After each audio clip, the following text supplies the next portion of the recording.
Mi nombre es María Goretti Archi Rodríguez y en este video les explicaré uno de los procesos más importantes en el cuerpo, que es el ciclo cardíaco.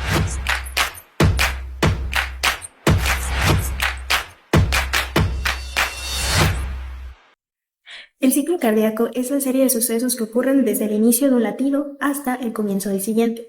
Cada ciclo comienza con la generación de un potencial de acción en el nodo sinodal, ubicado en la aurícula derecha.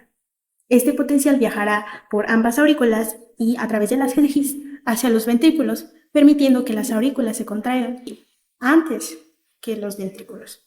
Esto va a asegurar el correcto movimiento de la sangre a través del sistema vascular. La duración total del ciclo cardíaco es de 0,83 segundos por latido. Esto considerando que se obtiene al calcular el inverso de la frecuencia cardíaca, una frecuencia cardíaca en promedio de 72 latidos por minuto. Entonces el ciclo cardíaco se dividirá en dos fases, la sístole y la diástole. La sístole durará aproximadamente 0,3 segundos, mientras que la diástole alrededor de 0,53 segundos. Cuando hablemos de la sístole y de la diástole, a lo largo del video, nos referiremos a lo que sucederá en los ventrículos. La sístole va a ser esta contracción de los ventrículos que va a impulsar la sangre hacia la circulación tanto sistémica como pulmonar. La diástole será la relajación de los ventrículos. El ciclo cardíaco nos ubicaremos en la fase de la diástole, en el llenado ventricular. Durante esta fase, las aurículas van a estar llenas de sangre. Por lo tanto, al estar llenas de sangre y los ventrículos no lo estarán, la presión en las aurículas será mayor que el de los ventrículos. Entonces, debido a esta diferencia de presiones entre las aurículas y ventrículos, provocará que haya una apertura de las válvulas auriculoventriculares. Conforme éstas se abren, pues la sangre fluirá gracias al gradiente de presión, pasando de un lugar en el que tenía mayor presión a uno de menor. Este proceso lo podemos dividir en tres etapas y dividirlos en 3/3 en la diástole. Uno es el llenado rápido, el otro es el llenado lento o diástasis y terminamos con la sístole auricular. En el llenado rápido pues ocurrirá este paso del flujo sanguíneo de forma rápida hacia los ventrículos. Durante el llenado lento, que está en el tercio medio, el flujo de la sangre continuará de manera pasiva, que pues seguirá este gradiente de presión. Conforme va terminando esta fase de llenado, las presiones en los ventrículos irán aumentando, alcanzando aproximadamente el 80% del llenado ventricular.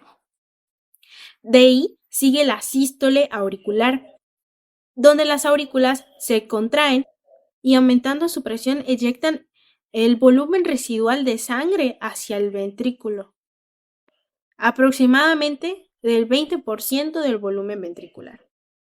Al final de la diástole, el volumen de sangre en los ventrículos será un valor de 110 a 120 mililitros, el cual se le conocerá como volumen telediastólico. Una vez que los ventrículos ya están llenos de sangre, comienza la sístole con la tracción isovolumétrica. En este momento, los ventrículos comenzarán a contraerse, procurando aumentar la presión en ellos. Entonces, la presión ventricular superará la presión de las aurículas, provocando que así ocurra el cierre de las válvulas auriculoventriculares y en este momento generará un ruido, el primer ruido cardíaco o soplo cardíaco.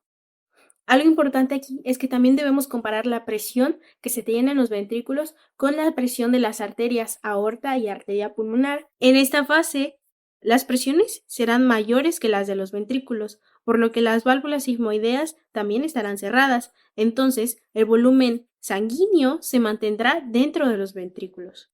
Seguido a esto tenemos la eyección ventricular, que es cuando la presión en los ventrículos supera la presión de la aorta y de la arteria pulmonar. En el caso del ventrículo izquierdo, este superará un valor de 80 milímetros de mercurio y en el caso del ventrículo derecho tendremos uno de 8 milímetros de mercurio. Entonces, como superan la presión de la aorta y la arteria pulmonar, pues provocará la abertura de las válvulas sigmoideas, permitiendo de esta forma la eyección de la sangre. De ahí, la cantidad de sangre que será eyectada correspondrá al 60% de lo que se tenía en los ventrículos, eso del volumen telediastólico, es decir, que será eyectada 70 mililitros hacia las arterias. A esta cantidad eyectada se le conocerá como volumen sistólico. A su vez, la eyección también está dividida en dos etapas. Tendremos una eyección rápida y una eyección lenta. Como parte de la eyección rápida, que ocurre durante el primer tercio de este proceso, expulsará el 70% del volumen sistólico. En contraste, la eyección lenta, que ocurre en los dos tercios posteriores de este proceso, expulsará el 30% restante.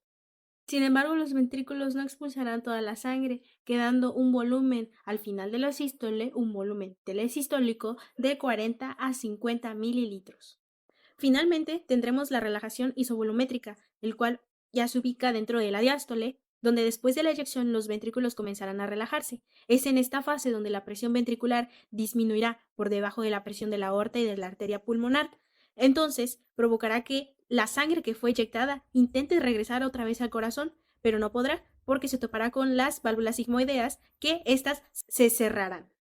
Al momento en el que éstas se cierran, se produce el segundo ruido cardíaco o el soplo 2. Al final tendremos la fracción de eyección, el cual representará el porcentaje de sangre que es expulsado desde los ventrículos en cada latido con respecto al volumen telediastólico. Esta fracción la podemos calcular al dividir el volumen sistólico entre el volumen telediastólico y multiplicarlo por 100. Estoy considerando un valor de volumen sistólico de 70, un volumen telediastólico de 110, y al multiplicarlo por 100, si lo redondeamos, lo que nos dará será un 60%. Este valor nos permitirá evaluar la eficiencia del corazón como bomba, es decir, que cumpla su función y utilizarlo en la momento es donde se reinicia el ciclo cardíaco.